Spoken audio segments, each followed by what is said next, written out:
Vëllai i madh flet Gjeneta Fetahu, vëllai i madh të ka thirrur për një mision të veçantë.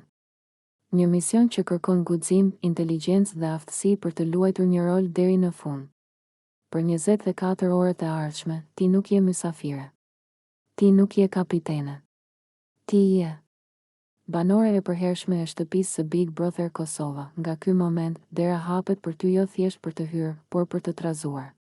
Për të ngatëruar ekuilibrat. Për të testuar durimin e banorëve dhe për të nxjerrë në pa fytyrën e tyre të vërtetë. Qëllimi yt është i qartë, ta bësh shtëpinë lamsh, emocionalisht, strategjikisht dhe psikologjikisht. Ti do të sillesh si një banore që ka qenë gjithmonë aty. Do të flasësh me siguri. Do të marrësh hapësirë. Do të përfshihesh në biseda, në debate, në vendime. Do të krijosh konfuzion pa e thënë të vërtetën. Do të provokosh pasharë. Do të ndezësh zjarr pa u djegur vetë. Banorët nuk duhet ta kuptojnë se kjo është një lojë. Ata duhet të besojnë se ti je pjesë e tyre. Se ke mendim për gjithçka. Se ke qëndrim për secilin. Se ke diçka për të thënë për çdo situatë që ndodh në këtë shtëpi. Detyra jote është të vëzhgosh dobësitë e tyre dhe t'i prekësh me kujdes. Të hedhësh dyshime aty ku ka besim. Të krijosh pyetje aty ku ka qetësi. Të prishësh aleanca pa u dukur si armike. Të bësh që shtëpia të mos jetë më e rehatshme për askënd.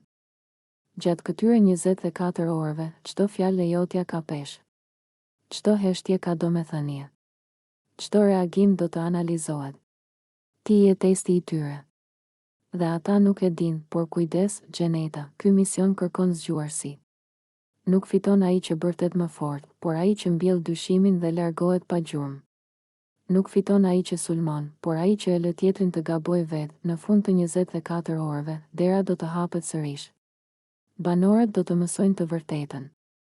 Do ta kuptojnë se qetësia e tyre ishte vetëm një iluzion. Se lamshi nuk erdhi rastësisht. Se çdo reagim i tyre ishte pjesë e një loje më të madhe. Ky është misioni yt, të hysh si e barabartë, të qëndrosh si e fortë. Të dalësh si fituese.